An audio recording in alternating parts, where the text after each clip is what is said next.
Hi there. If you've watched a few of my videos, you'll already be familiar with Birasne Feor, the proto-language in the Birasne family tree. Since I've begun work on a naturalistic Conlang creation series, which will draw heavily from Birasne Feor as an example, I thought it would be worth publishing a Conlang showcase for the language. A few people have told me they're interested in seeing a showcase on Birasne Feor anyway, so I thought it would be a good opportunity to kill two birds with one stone, or as an Agere speaker would put it, also, one Conlang showcase a year seems like an achievable goal. As mentioned, Birasne Feor is the proto-language from which all other Birasne languages descend. The name is actually a shortened version of Eaveke or Birasne Feor, the old language of the continent, a term given to it by Agere linguists. It is through their eyes that we will be looking at Birasne Feor. These scholars, known as the Kokundrette, have also devised grammatical terms in their study of the Birasne languages, and I'll be introducing you to some of those terms. A popular theory amongst the Kokundrette is that Birasne Feor was itself preceded by another language, the proposed Liriane Kurio, the mother of tongues. We'll get into why there's reason to support that might be the case during this video, but as a starting point just know that, as far as the Kokundrette are concerned, Birasne Feor is the first confirmed language of the Birasne family tree for which there is any solid evidence. The best place to begin is with phonology, or as the Kokundrette call it, Uorivaseuttao. The phonemic inventory of Birasne Feor is fairly symmetrical, though there are some noticeable gaps. Consonants, thanavollor, are grouped around 3 places of articulation. There are only 3 vowels, thanallor, and 9 diphthongs, lithanallor. Typically, what might be described as long vowels are interpreted as diphthong sequences of 2 vowels of the same quality, rather than as true long vowels, although that's simply for convention. In terms of phonotactics, Fuaraseuttao, all syllables must contain at least 1 consonant in the onset and 1 vowel in the nucleus. A syllable is not required to have a coda, and indeed most don't. Every word has stress on the first syllable. It is fairly common for consonants to appear in coda position, but only when deriving new words. For example, the word for the month of March, Salbana, which translates loosely to month of the rising sun, contains a consonant cluster because it is a compound, meaning it is one word made up of 2 parts. In this case, the constituent parts, sal and bana, aren't words meaning month and rising sun, rather they are derived from 2 roots, sal, which is usually found in words relating to the moon, and ban, which is found in words relating to the rising sun. You might be wondering what a root is, so it's on this note that we can turn towards word derivation. Derivation, Aralloser, is the process of converting one set of sounds with one meaning into another set of sounds with a different meaning. I could have said that derivation is the process of turning words which already exist into other words, but that's not helpful here, as we'll see. In order to understand word derivation in Birasne Feor, we need to first make the distinction between a first root, Uorivaser, and a second root, Selliē. Essentially, a Uorivaser is a building block which has to modify its form before it can be used in a sentence.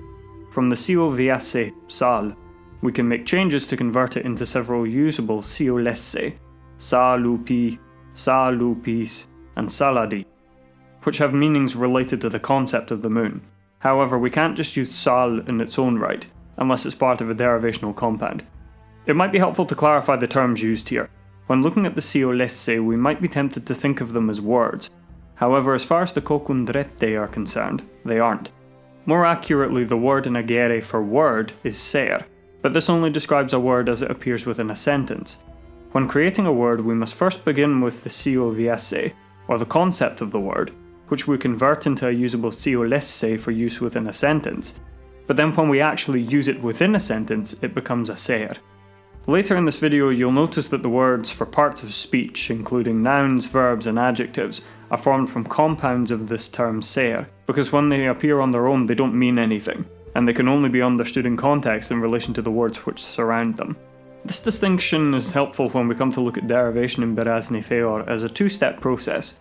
In the first step, Aralloser, creation of the first root, we must create a Uorivaser. These are typically composed of 2 consonants with a central vowel between them. However, there are a few forms of the Uorivaser. If we add w after the root vowel, this gives us the augmentative root, a Uorivasekeos, or literally the bigger first root. Whereas if we add a y, it becomes a diminutive root, a Uorivasetes, literally the smaller first root. This provides evidence for the pre-proto language Liriane Curio. We mentioned in the last section that consonant clusters only occur when a root appears within a compound, so how have the consonants w and y snuck themselves inside the root?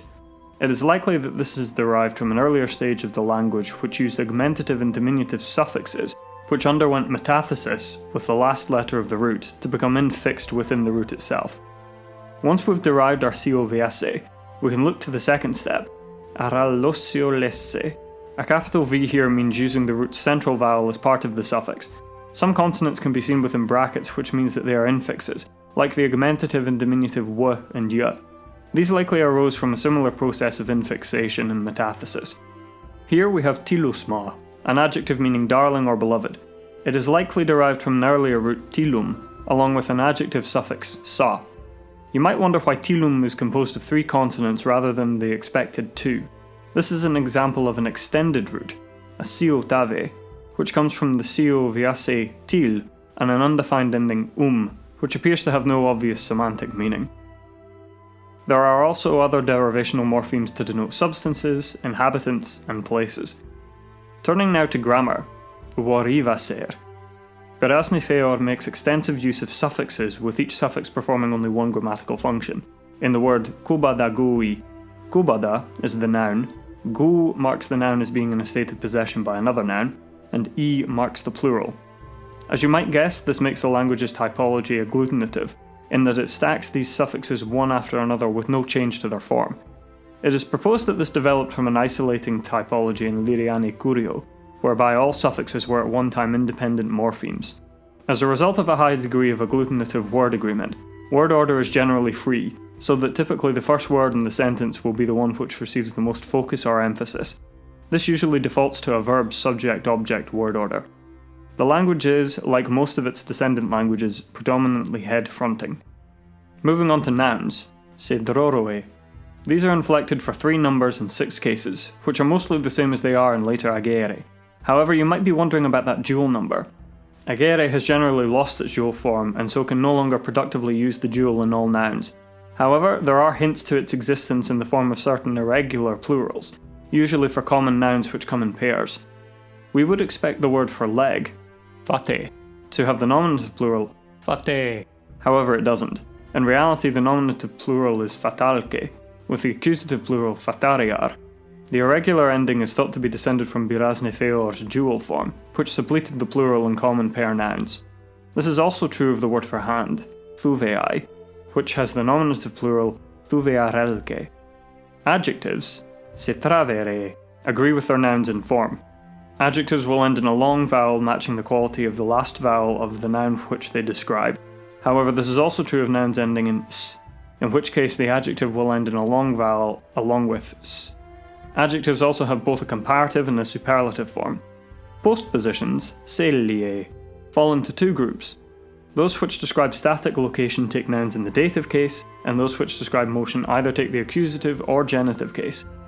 If a postposition describes motion which bypasses its noun spatially, it is called a Selliē, or separating postposition, and it will take its noun in the genitive. Otherwise, if it describes spatial movement in contact with its noun, it is a Selliē, a touching preposition, and will take the accusative. But why do postpositions take nouns in separate cases? In terms of static location, the Kokundrette have proposed that the dative was originally also used to mark close location, which would explain why the dative ending wa appears related to waha, the noun for side, taking on a meaning of being at the side of, or later, at a particular location. That would explain why static postpositions take the dative case. In terms of motive postpositions, it is possible that the genitive ending gu is related to gulati, to leave home, which would explain the spatially separate connotation of the Selliē. Finally, the accusative ending ndi appears related to ndila, a noun which originally meant home, or more specifically the home you return to following a long absence. In that case, it implies a closer link to the home, a longing to be within it, which might explain why the accusative case is preferred by the Selliē. Moving now to verbs, Serīronē. These follow a simple morphological template which consists of a minimum of a stem and pronoun endings. Optional infixes include a passive and imperative infix. If we take the verb gundati, which means to speak, and add the mandatory pronominal ending, as well as the optional passive and imperative infixes, meaning we now have the maximum number of morphemes which the verb is allowed to take, we can construct gunda dakahi, let it be spoken. There are also two negative particles which precede the verb for two voices, the realis, which is used for the perfective and imperfective aspects, as well as the passive, and the irrealis, which includes the imperative. Since our example is an imperative and falls into the irrealis category, it can be negated with ili to give us ili gunda dakahi, do not let it be spoken. Adverbs, Sermaðanē, are fairly straightforward. They don't agree with their verbs for aspect, number, or anything else, and come in three forms: the positive, the comparative, and the superlative. Like adjectives, they follow the verbs which they describe. Numerals, Maðomauvakē, are divided into cardinals, which are base 10, and ordinals, which can be derived from cardinals by adding the ending sa. And that's it for this showcase on Birasne Feor, the progenitor of the Birasne languages.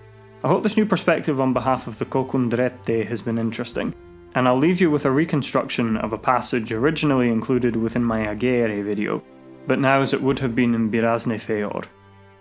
Mbotu luki hi wiluti hangi imbi. Abilais ninis mumuhi. Awipawu bani si susu biwuhi. Susu biwuhi pulagasti siha.